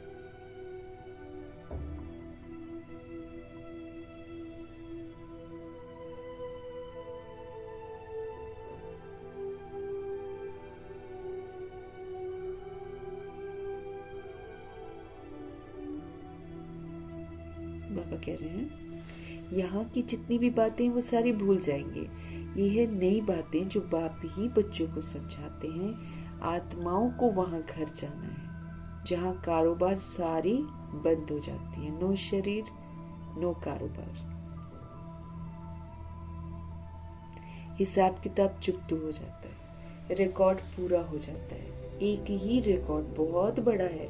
कहेंगे फिर आत्मा भी इतनी बड़ी होनी चाहिए, परंतु नहीं। इतनी छोटी आत्मा में 84 जन्मों का पाठ मूंधा हुआ है। जो हम करते हैं वो रिकॉर्ड हो जाता है। आत्मा भी अविनाशी है, मरती नहीं है। इनको सिर्फ वंडर ही कहेंगे ना। ऐसे आश्चर्यवत चीज और कोई हो, ऐसे आश्चर्यवत चीज और कोई हो न सके। तो बाबा के लिए तो कहते हैं कि सतयुग त्रेता के समय विश्राम में रहते हैं। हम तो ऑलराउंड पार्ट बजाते हुए देख रहे हैं।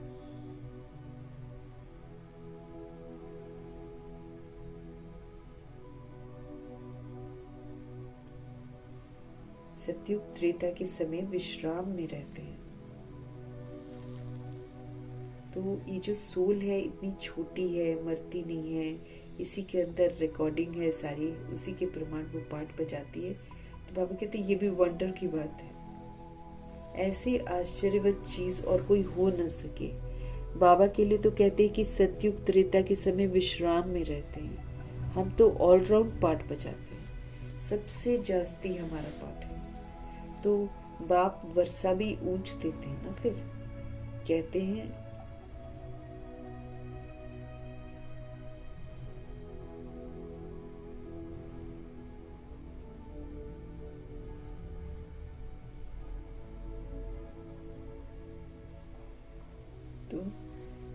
बाबा के लिए तो कहते हैं कि सतयुग त्रेता के समय विश्राम में रहते हैं, तो हम तो ऑलराउंड पाठ बजाते हैं, सबसे जास्ती हमारा पाठ है। तो बाप वर्षा भी फिर ऊंच देते हैं ना, कहते हैं 84 जन्म भी तुम ही लेते हो। हमारा तो पाठ फिर ऐसा है जो और कोई बजा ही नहीं सकता।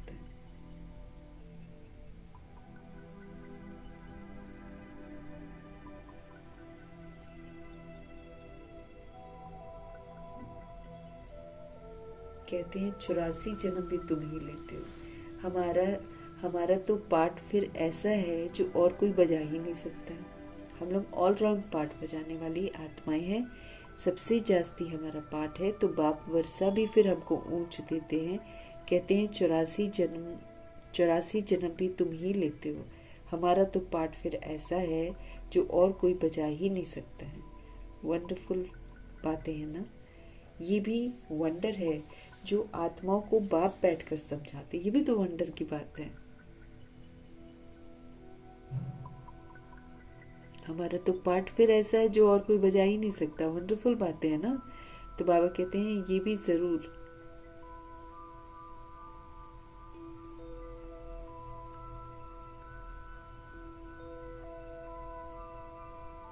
वंडरफुल बातें हैं ना। ये भी वंडर है जो आत्माओं को बाप बैठ समझाते हैं। आत्मा मेल फीमेल नहीं है। जब शरीर धारण करती है ना, तब मेल फीमेल कहा जाता है। अदरवाइज तो वो मेल फीमेल कॉन्सेप्ट नहीं है परम धाम में हमारा। और आत्मा नहीं होती है, आत्मा को मेल फीमेल नहीं कह सकते। वो तो बॉडी इंस्ट्रूमेंट जो लेती है उसके आधार से मेल फीमेल बोलते हैं।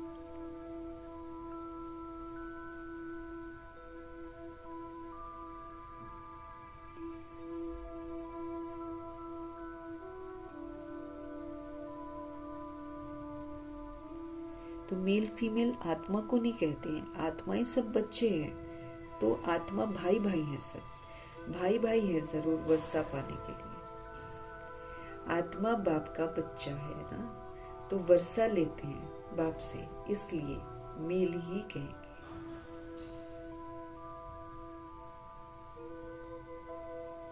भाई भाई हम हैं तो जरूर वर्षा पाने के लिए ना। आत्मा बाप का बच्चा है ना, वर्षा लेते हैं बाप से, है ना।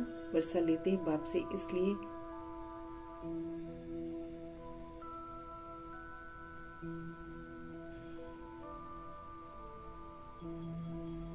सब सोल्स जितने भी हैं सब भगवान के बच्चे हैं। इसलिए इस विधि से देखेंगे तो सब हम आत्मा भाई हैं। और भाई भाई में जरूर वर्षा पाने के लिए है ना, आत्मा बाप का बच्चा होना।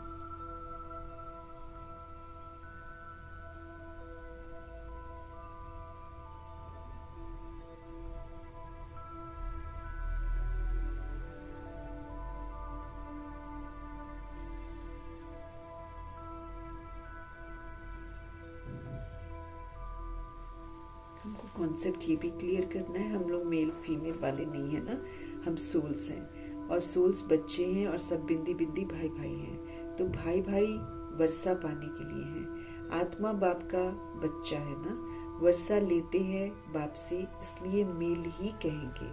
क्योंकि दुनिया में देखो लड़कियों को नहीं मिलता ना प्रॉपर्टी का हक, मेल को ही मिलता है। तो यहीं से ये यादगार बने हुए सब बिंदियों को, वो तो बॉडी को देखकर मेल बोलते हैं ना। यहाँ तो बाबा सबको बिंदी रूप में देखते हैं और बिंदी रूप में पढ़ाते हैं। तो फिर हमको समझ देते हैं कि जो भिन्नता है ना, इसको अब हमको समाप्त करना है। अब अपने ओरिजिनल ज्योति बिंदु स्वरूप में टिकना है।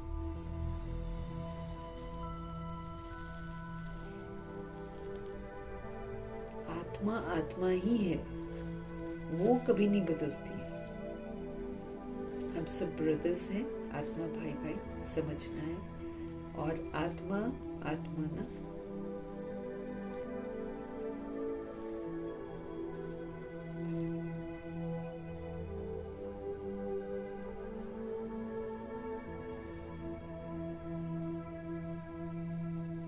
आत्मा कभी नहीं बदलती। आत्मा वही की वही है। शरीर बदलता है, शरीर मरता है। तो बाबा कहते हैं ये बड़ी मेल को कभी बाकी शरीर कभी मेल का कभी फीमेल का लेती है आत्मा, बाकी आत्मा बदलती नहीं, वो ज्योति बिंदु की ज्योति बिंदु ही रहती है। ये बड़ी अटपटी बातें समझने की हैं और कोई भी सुना ना सके। बाप से या तुम बच्चों से ही तो सुन सकते हैं, बाप तो तुम बच्चों से ही बात करते हैं। आगे तो सबसे मिलते थे, सबसे बात करते थे, अभी करते करते आखिरी तो कोई से बात ही नहीं करेंगे। हाँ।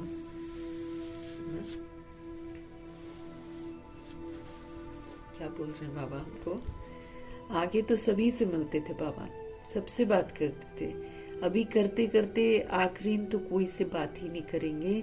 सन शोज फादर है ना, हम आत्माएं उनके बच्चे हैं, हमको अब बाप का शो करना है आचरण में धारण करते हुए।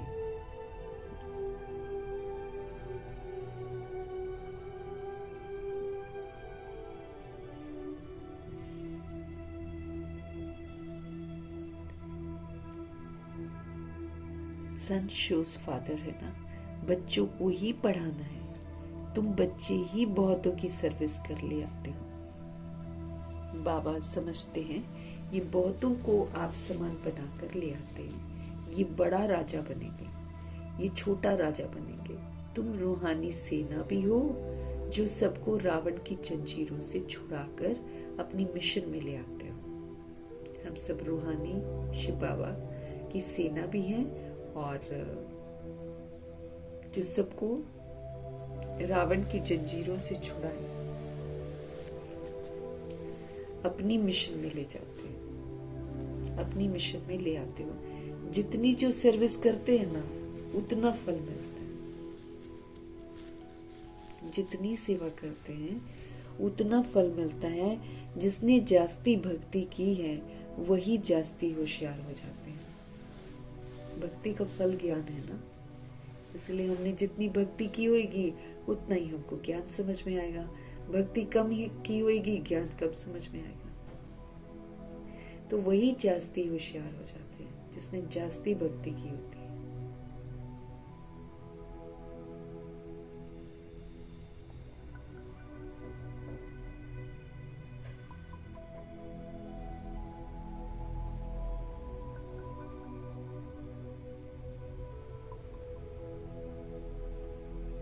जिसने जास्ती भक्ति की है वही जास्ती होशियार हो जाते हैं और वर्षा ले लेते हैं। ये ईश्वरीय पढ़ाई है।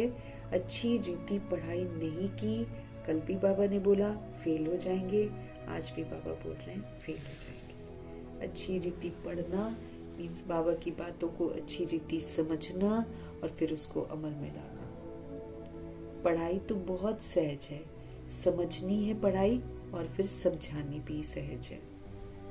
बाबा कॉम्प्लिकेटेड पढ़ाई नहीं पढ़ाते, इजी पढ़ाते हैं। डिफिकल्टी की कोई बात नहीं है, परंतु राजधानी स्थापन होनी है, उसमें तो सब चाहिए ना। बाबा कहते हर तरह के लोग चाहिए वहां पे। पुरुषार्थ करना है, इसमें हम ऊंच मर्तबा पाए।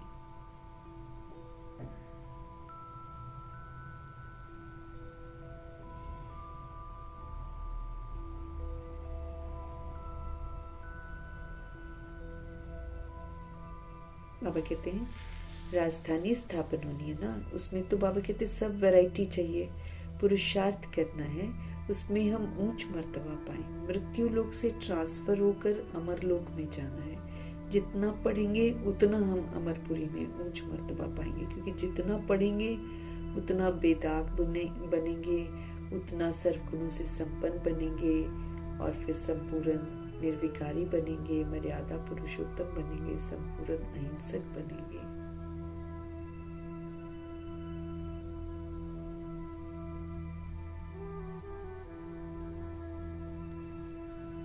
तो मृत्यु लोक से ट्रांसफर होकर हमको अमर लोक में जाना है। तो जितना हम पढ़ेंगे उतना हम क्वालिफाई करेंगे, उतना फिर हम अमरपुरी में ऊंच मर्तबा पाएंगे। बाप को प्यार भी करना होता है, क्योंकि ये है बहुत प्यारी थी प्यारी वस्तु। प्यार का सागर भी है शिव बाबा। एक रस प्यार तो हो ना सके। कोई याद करते हैं बाबा को, कोई नहीं भी याद करते हैं। किसको समझाने का भी नशा रहता है ना, तो ये बड़ा टेम्पटेशन है। कोई को भी बताना है, क्या बताना है कि ये यूनिवर्सिटी है, ये स्पिरिचुअल पढ़ाई है। क्या बताना है, ये यूनिवर्सिटी है और ये स्पिरिचुअल पढ़ाई है। यहाँ पर स्पिरिट की पढ़ाई होती है, आत्मा की पढ़ाई होती है। ऐसे चित्र और कोई स्कूल में नहीं दिखाए जाते। दिन प्रतिदिन और ही चित्र निकलते रहेंगे जो मनुष्य देखने से ही समझ जाए। आजकल कितनी सुंदर सुंदर बनाते हैं ना, सीढ़ी है बहुत सुंदर है ना, उसमें साफ दिखाया कि कैसे उतरते हैं। सुंदर सुंदर सीढ़ियां जो है ना, भिन्न भिन्न तरीके से चित्र बना रखे हैं। तो सीढ़ी का चित्र बहुत अच्छा है।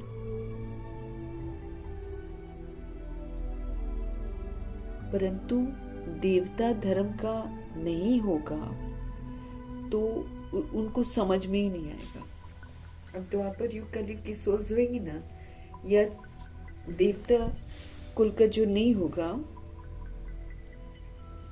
उसको समझ में नहीं आएगा। देवता धर्म वालों को जल्दी समझ में आएगा। त्रेता युग में सोल आएगी ना जो, उसको भी उतना समझ में नहीं आएगा। देवता कुल वाली बात उसको समझ में नहीं आएगी, वो युद्ध करेगा।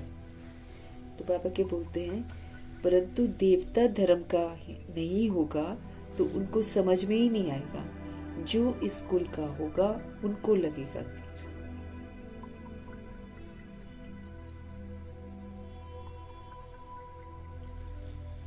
वो कहते हैं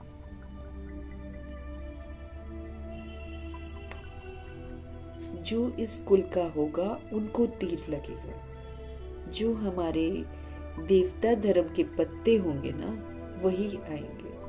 तुमको फील होगा, ये तो बहुत रुचि से सुन रहे हैं।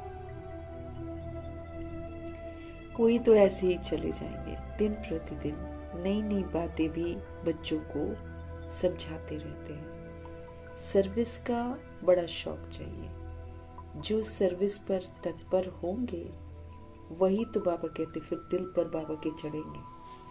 जो सेवाएं करेंगे, मना स्व परिवर्तन वाली सेवा है ना, जो सेवा करेंगे वही दिल पर चढ़ेंगे। बस खाली ऐसे ही सेवा कर दी उससे नहीं ना, अपना परिवर्तन भी तो चाहिए। जो सेवा पर तत्पर होंगे वही दिल पर चढ़ेंगे।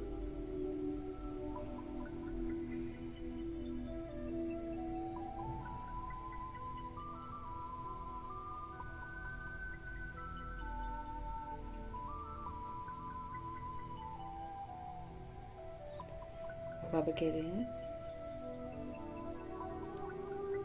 जो सर्विस पर तत्पर होंगे वही दिल पर चढ़ेंगे और तख्त पर भी चढ़ेंगे।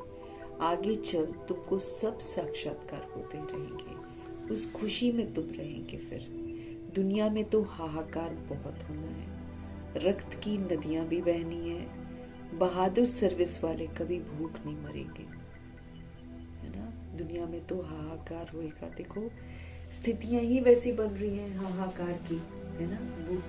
अत्याचार, भ्रष्टाचार चरम सीमा पर पड़ रहा है, तो फिर लोगों का ध्यान भी भगवान की तरफ जाएगा और फिर हाहाकार भी मचेगा।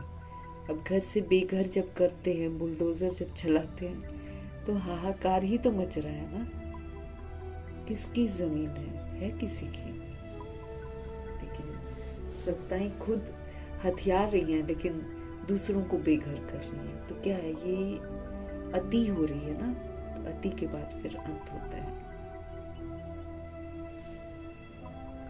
रक्त की नदियां बहनी हैं।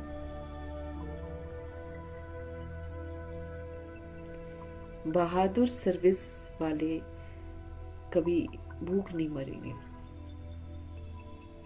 परंतु यहाँ तो तुमको वनवास में रहना है।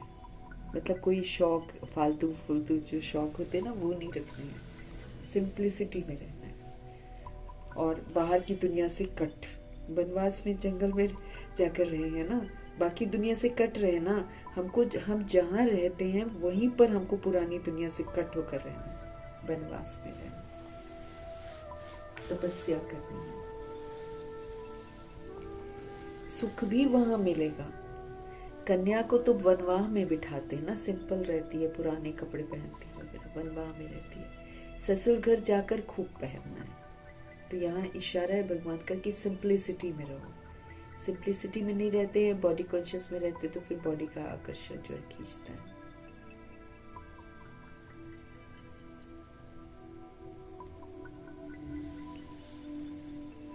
बाबा कहते परंतु यहाँ तो तुमको वनवास में रहना है, सुख भी आपको वहां पर मिलेगा।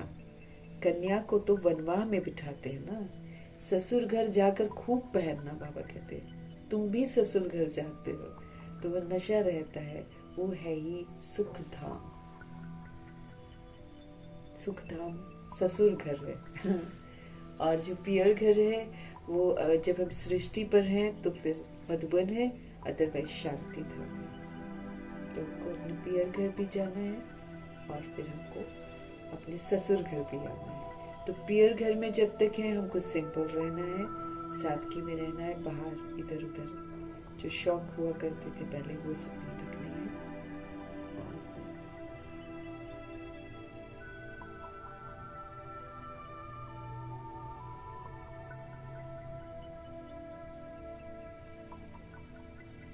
तो बाबा कहते हैं तुम भी ससुर घर जाते हो ना, तो वो नशा रहता है, वो है ही सुखों का धाम, सुख घने रहे हम।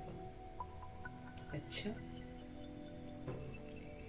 मीठे मीठे से गिलदे बच्चों प्रति माता पिता बाप दादा का याद प्यार और गुड मॉर्निंग। रूहानी बाप की रूहानी बच्चों को नमस्ते। हम रूहानी बच्चों की भी रूहानी बाप को दिल से, जान से, सिख से, प्रेम से, अदब से, पूरे रिस्पेक्ट से, पूरे रिगार्ड से, पूरी मोहब्बत से प्यार भरी नमस्ते और तहे दिल से धन्यवाद। धन्यवाद करते हुए आज की धारणा के लिए मुख्य सार है, माला में पिरोने के लिए ये जो 108 की माला बनती है ना, इसमें आने के लिए देही अभिमानी बनकर तीव्र वेग से याद की यात्रा करनी है। अगर हम चाहते हैं कि हम विजयंती माला में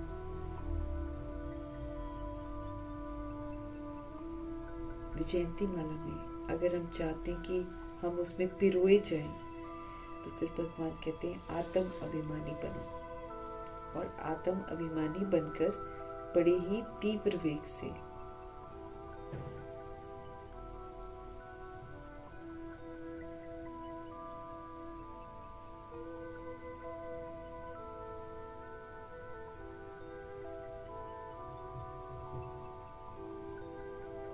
तो माला में पिरोने के लिए आत्म अभिमानी बनकर बड़े ही तीव्र वेग से फास्ट याद की यात्रा हमको करनी है। बाप के फरमान पर चलकर हमको पावन बनना है। बाबा जैसे जैसे बोलते जा रहे हैं वैसे वैसे करके हमको पावन बनना है। हमको याद की यात्रा में रहना है। यात्रा को बार बार तोड़ के, जब हम दुनिया को याद करते हैं, मेरी यात्रा टूट गई, कभी भी कुछ दैहिक भान आ गया, यात्रा टूट गई।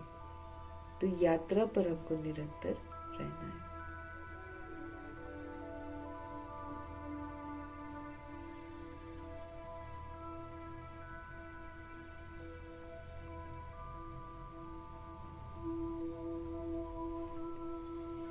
बाप का परिचय देकर बहुतों को आप समान बनाने की सेवा करनी। जैसे हम भगवान से पढ़ते हैं वैसे दूसरे भी भगवान से पढ़े, उस मामले में आप समान बनाना है। बाप का परिचय देकर बहुतों को आप समान बनाना है।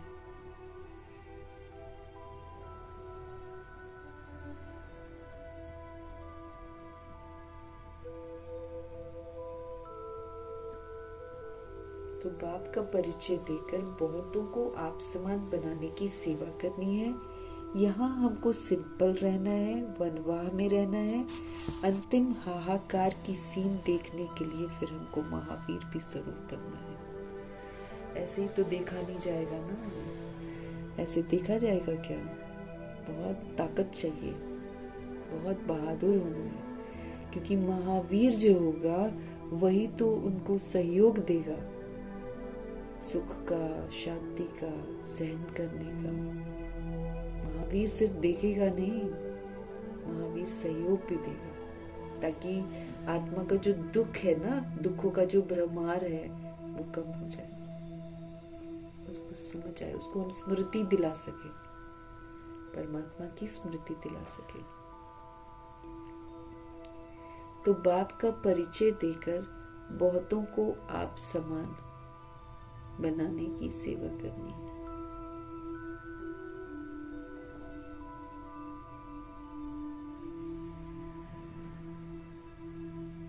तो बाप का परिचय देकर बहुतों को हमें आप समान बनाने की सेवा करनी है। हमको वनवाह में रहना है, शौक नहीं रखने हैं कलयुग के, और अंतिम जो हाहाकार की सीन होने वाली है उसको देखने के लिए हमको बहुत महावीर बनना है। वरदान,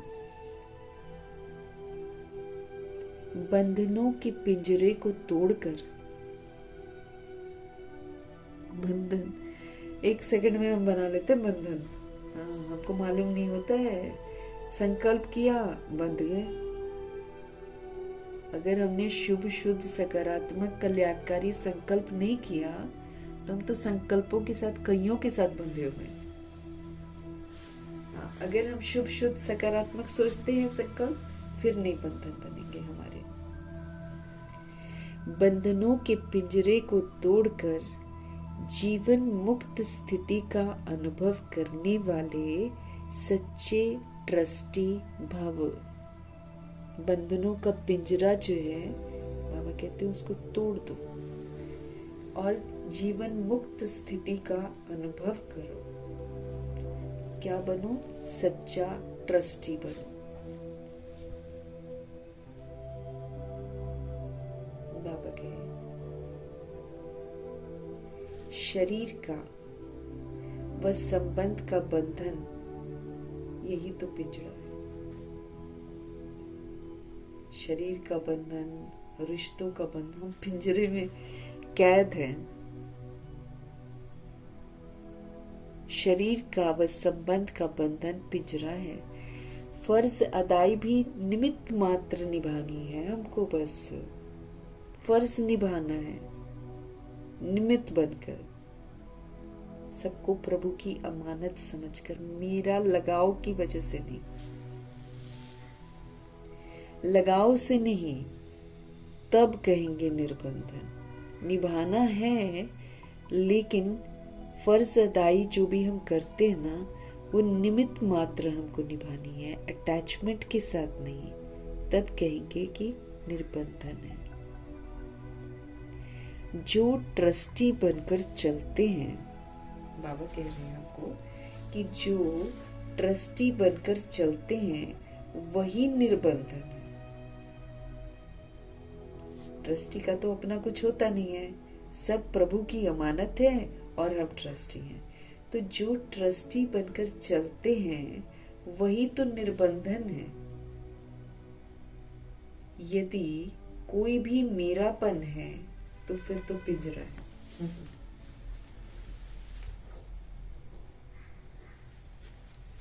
है ना? बाबा क्या बोल रहे हैं हमको? जो ट्रस्टी बनकर चलते हैं, यानी कि हमारा कुछ नहीं है, सब प्रभु की अमानत है, जो ये बनकर चलते हैं वही तो बंधनों से मुक्त है। यदि कोई भी मेरापन है, ये चीज मेरी है, या ये मेरा बच्चा है, या मेरे रिश्ते हैं, जहां ये मेरापन है ना, वहां हम पिंजरे में बंद हैं, गुलाम है, गुलाम है। अभी पिंजरे की मैना से क्या करो? बाबा कहते पिंजरे की मैना बन गए हो तुम लोग, तो अभी पिंजरे की मैना से फरिश्ता बन गए, इसलिए कहाँ जरा भी बंधन ना हो। भगवान ने हमको क्या बनाया? फरिश्ता बनाया। फरिश्ता का किसी के साथ दैहिक रिश्ता नहीं होता है। फरिश्ते के लिए सभी अपने हैं, लेकिन फरिश्ता किसी का भी नहीं होता है। ऐसे जैसे लगाव वाला किसी का नहीं होता है, ऐसे वो सभी का होता है। तो बाबा कहते अब पिंजरे की मैना थे तो अब तुम पिंजरे की मैना से ना अब फरिश्ता बन जाओ। इसलिए कहा जरा भी बंधन नहीं होना चाहिए हमारा, मन का भी बंधन नहीं होना चाहिए। हम नहीं तो मन से भी बंध जाते हैं कई जगह। तो मन का भी बंधन नहीं, क्या करूं कैसे करूं, चाहता हूं होता नहीं है, ये भी तो मन का ही तो बंधन है। कहाँ भी जरा भी बंधन ना हो, मन का भी बंधन नहीं, क्या करूं कैसे करूं, चाहता हूं।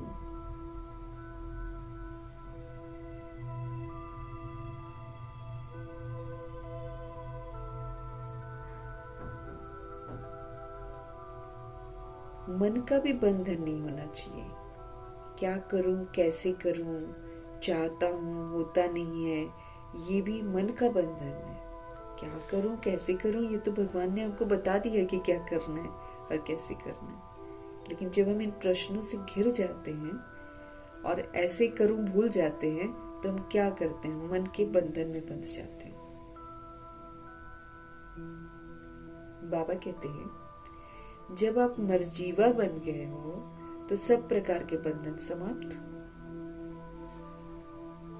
जब हम सभी आत्माएं मरजीवा बन गए हैं तो सभी प्रकार का बंधन तो समाप्त हो गया। बाबा कहते मर गए ना पुराने से, तो बंधन खत्म। सदा जीवन मुक्त स्थिति का अनुभव हमको होता रहे।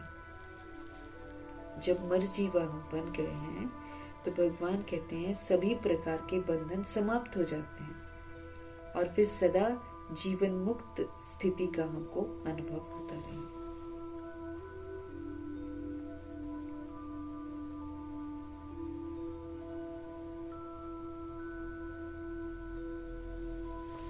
गहरे वरदान को स्वीकार करना है। बंधनों के हमने पिंजरे बना रखे हैं, तोड़ना है उसको। अरे मेरा मेरा कुछ नहीं है। और फिर यहीं पर रहते, जीवन में रहते मुक्त स्थिति का अनुभव करना है, संस्कार बनाने हैं, हमको सच्चा ट्रस्टी बनना है। जैसे बाबा बोलते ना, जब भी मैं बोलते हो तो मैं आत्मा, स्वमान फिक्स करो तो मैं आत्मा ट्रस्टी हूँ, मैं आत्मा ट्रस्टी हूँ। और जब मेरा कहें तो मेरा बाबा, बंधनों से मुक्त। तो शरीर का व संबंध का बंधन ही पिंजरा है। फर्ज अदाई भी निमित्त मात्र हमको निभानी है, लगाव से नहीं। तब कहेंगे निर्बंधन। जो ट्रस्टी बनकर चलते हैं वही निर्बंधन है। यदि हमको कोई भी मेरापन है तो फिर पिंजरे में हम बंद हैं। अभी पिंजरे की मैना से फरिश्ता बन गए हैं, इसलिए कहाँ भी जरा भी बंधन नहीं होना चाहिए। मन का भी बंधन नहीं होना चाहिए। क्या करूं कैसे करूं, चाहता हूं होता नहीं है, ये भी मन के बंधन है। जब मरजीवा बन गए तो फिर सभी प्रकार के बंधन समाप्त। सदा जीवन मुक्त स्थिति का अनुभव हमको होता रहे। जब हम मरजीवा बन गए हैं तो हमारे सब प्रकार के बंधन समाप्त। सदा जीवन मुक्त स्थिति का अनुभव फिर हमको होता रहे। स्लोगन बाबा कह रहे हैं, संकल्पों को बचाओ। तो ये जो समय है, ये जो बोल हैं, सब स्वतः ही बच जाएंगे। संकल्पों को बचाओ, इनको समर्थ बनाओ, इनको शुभ बनाओ, इनको शुद्ध बनाओ, तो ये कम खर्च होते हैं। व्यर्थ होता है तो ये फिर बहुत वेस्ट जाते हैं। बाबा हमको क्या समझा रहे हैं, संकल्पों को बचाओ, इनको समर्थ बनाओ, तो फिर हमारा टाइम, हमारे बोल बच जाएंगे। अब व्यर्थ संकल्प करेंगे, व्यर्थ समय जाएगा, व्यर्थ बोल बोलेंगे। समर्थ संकल्प करेंगे, समर्थ समय जाएगा और समर्थ बोल बोलेंगे।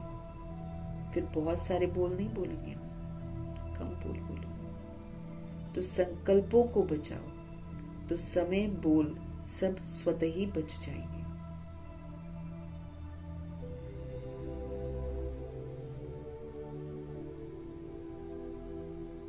अव्यक्त इशारे।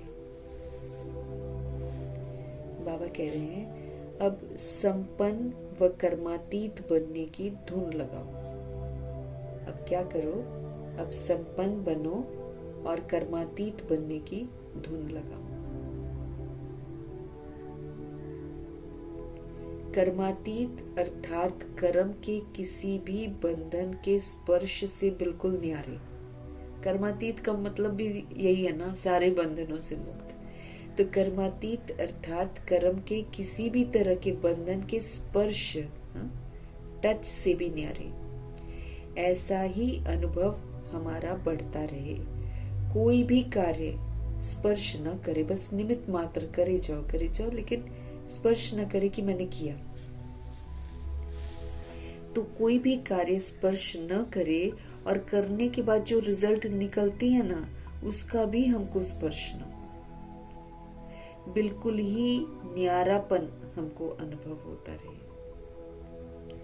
जैसे कि दूसरे कोई ने कराया और मैंने कर लिया। निमित्त बनने में भी न्यारापन अनुभव हो। जो कुछ बीता फुल स्टॉप लगाकर न्यारे बन जाओ। जो कुछ भी बीता। बाबा हमें क्या बोल रहे हैं? अव्यक्त इशारे बाबा हमको दे रहे हैं कि अब आप क्या करो, आप संपन्न बनो और कर्मातीत बनने की धुन लगाओ। कर्मातीत अर्थात कर्म के किसी भी बंधन के स्पर्श से न्यारे। ऐसा ही अनुभव जो है ना हमारा, वो बढ़ता रहे। कोई भी कार्य हमको स्पर्श न करे और करने के बाद जो उसकी रिजल्ट निकलती है ना, उसका भी स्पर्श न हो मुझे। बिल्कुल ही न्यारापन अनुभव होता रहे। जैसे कि दूसरे कोई ने कराया और मैंने फिर कर दिया। निमित्त बनने में भी न्यारापन अनुभव होना चाहिए। जो कुछ बीता उसको फुल स्टॉप लगाकर न्यारे बन जाओ। जो कुछ बीता फुल स्टॉप लगाओ और न्यारे बन जाओ।